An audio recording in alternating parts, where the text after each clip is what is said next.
Going to talk about my favorite 10 songs from the Beach Boys.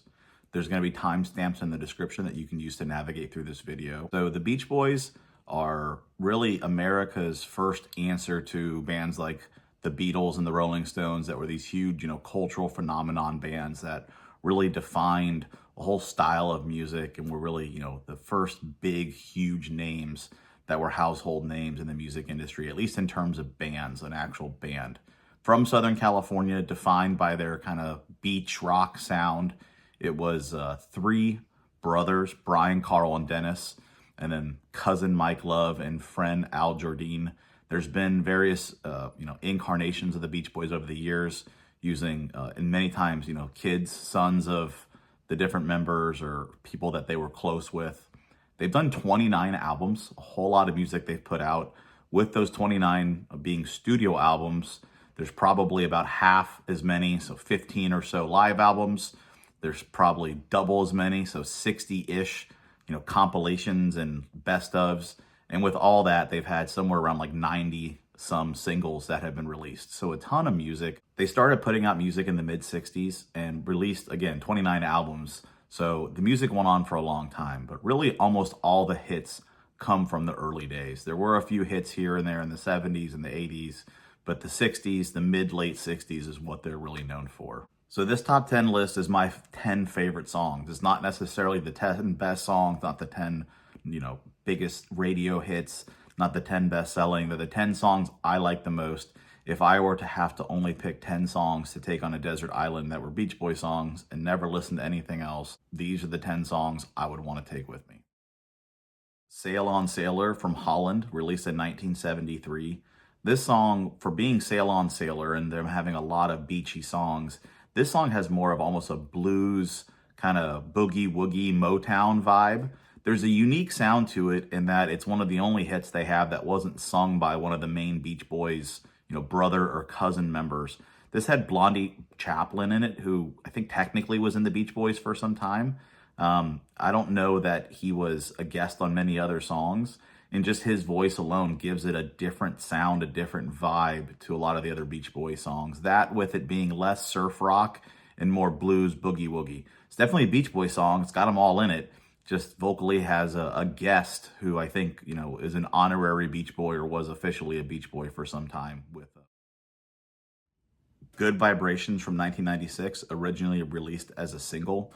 This song, if it was maybe shorter, would be higher in the list. This is one of the best known songs. It has some of the coolest things. It has super iconic bass intro, super iconic organ sound. It was their third #1 hit. Like the last song, it has less of a surf rock. This is more of a psychedelic kind of sound to it. It's one of those songs immediately when he comes in, he goes, you hear it. You know the song from the first note. You hear the organ sound. Something about it is just so amazing. It's got a theremin in it, which is awesome. A theremin is not featured much in any type of popular music. It's featured in soundtracks and stuff like that, but not songs really. And it would be a lot higher, but it gets repetitive after a while. The first little bit is awesome.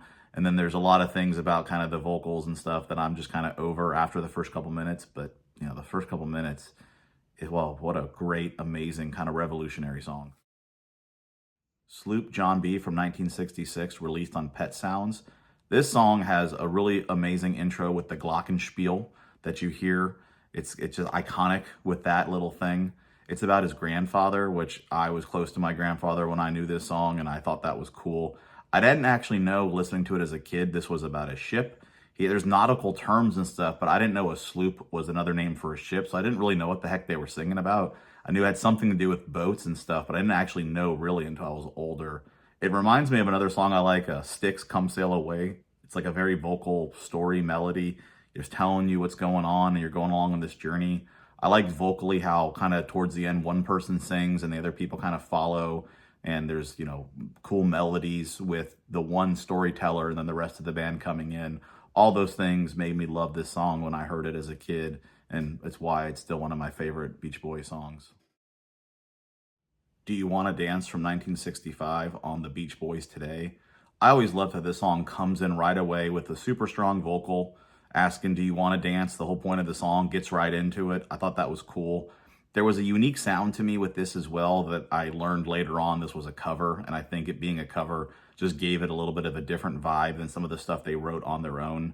But just all the different vocal parts, the do you want to dance, when they do that at the end, they do it just enough. It's not repetitive. There's other songs later in their career where they do that kind of stuff repetitive, but they do it for minutes. They do it, just long enough for this. I always liked the really cool bridge guitar solo part. I thought was really cool. There's these deeper brass instruments in it that give it a cool sound sonically. All those things just made it an awesome song. Not my favorite song, as you'll see, about dancing from the Beach Boys, but it's in the top 10, so it's a really good one. Hot Fun in the Summertime from 1992, released on Summer in Paradise. Immediately when you hear the drum hit in the intro, they're saying Hot Fun in the Summertime, and then you hear the yeah, yeah, yes, which sound really, really cool. Almost goofy in another song, but in this song, the way they're done, it just fits really well. I heard when I was a kid this song too and knew there was a different something about it is why I gravitated towards it. I thought it is another cover, but I mean, this is one that if you listen to the original song, it's by Sly and the Family Stone. There's violins in it. It's more serious. I was a kid. This is a much funner, beachy, slower, kind of less serious version of the song, which I think fits the song better. So even though it's a cover, it was released at a time in the Beach Boys in the 90s when they weren't really releasing music that was, really super relevant. They were still relevant. They're always going to be relevant for their hits, but they weren't really releasing songs ever since maybe the mid 80s at the latest that were really any more being recognized. So it came out, it was a cover, it kind of revitalized them a little bit in the public image. It was on a CD that has one of the coolest cover arts of any album as well. Dance, Dance, Dance from 1965 on Beach Boys Today. This song has a really cool walking bass line that I really thought was neat. It has I guess they're sleigh bells. I don't know if you call them something else, but they sound like sleigh bells. That's a really cool sound. There's this call and response where he's screaming dance and they're singing the dance back. I want to dance, dance, dance. And then they're doing other stuff in the background. I like that kind of way that they always did the Beach Boys songs where they played off each other with the singing. When I was a kid is when I really learned about all the Beach Boys songs. I loved how they said after 6 hours of school, I've had enough for the day. I didn't even know really that 6 hours was how long you were in school, if that was right.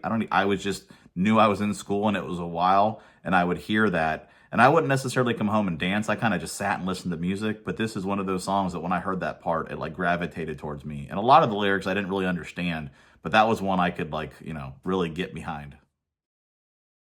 Surfin U.S.A. from 1963, released as a single and as the title track to its own album, has a super, super iconic guitar intro. It's actually so iconic it got them in trouble. It was lifted a little bit, but they kind of made it their own, in the end, I guess. It's a Southern California staple. It is the sound of Southern California still today, whatever it is, 60 some years later. I always like the vocal tropes. It's again the things they do where they have different call and responses with how they're singing. It's neat. I think how they're saying all the beaches. They're saying inside, outside USA. They're saying all the different places you can go surfing. It is a very cool song in that regard. It is one of the most iconic, probably the most iconic Beach Boys song, and it has to be in the top 10 list for sure. And I do like it a lot. That's why it's all the way up at number 4.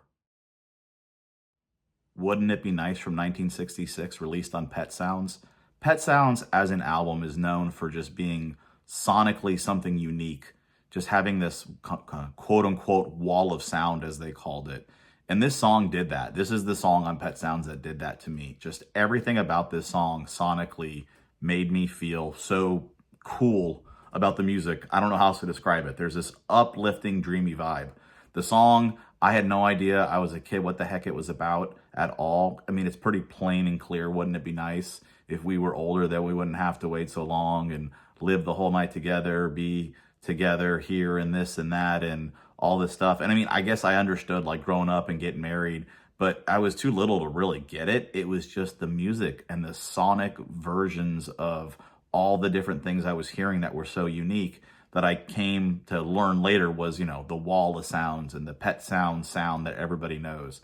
As a little kid, it just hit me as a really cool sound that sounded amazing. As soon as that opening guitar lick comes in, the way it's recorded and everything about it is just unique. and again, dreamy and uplifting, and it's something magical. It was a magical song when I heard it. I Get Around from 1964 from the All Summer Long album. This is the only car song I'm going to have on this. No spoiler for number one, but it's not a car song. There was a whole lot of car songs that were released by the Beach Boys, and I like them. If I did a top 20, 11 through 20 are probably mostly going to be car songs. What really did it for me for this song, honestly, was the Flight of the Navigator movie. I loved that movie as a kid, and there's a part in there, if you've never seen it, where this kid's flying around in this UFO thing, and the Beach Boy song comes on, and it's kind of showing you, you know, what American music is, or what I guess maybe even human music, I guess technically is, to like this alien. And I like the song a lot. It's an awesome sounding song. It is one of their top hits, but I'm always going to associate it with the scene from the Flight of the Navigator movie, and it's going to be one of my favorites, my second favorite because of that. Kokomo from 1988, made for the Cocktail movie soundtrack. This is the ultimate Beach Boy song. It takes everything that they did that was awesome in the 60s, forgets all the crazy stuff from the 70s, and then takes all the technology and all the modern stuff that you could do in the late 80s and just makes the ultimate relaxing beach awesome. I don't want to say party song because it's a relaxing party. It's not like an AC/DC and Aerosmith party. This is like everybody's chilling and relaxing and hanging out and having a good time in their sandals. This is it. It's got an awesome saxophone solo in it. Just the fidelity, the tones, the way they did just the intro with the percussion. They took everything, all the 10,000 hours that they had, plus going into being a band, and in 1988 made the ultimate beach song in Kokomo. And I think it stands to test of time, is going to be the ultimate beach song from anybody, from anything. I don't care if it's Jimmy Buffett. I don't care if it's some reggae. I think Kokomo is the ultimate beach song.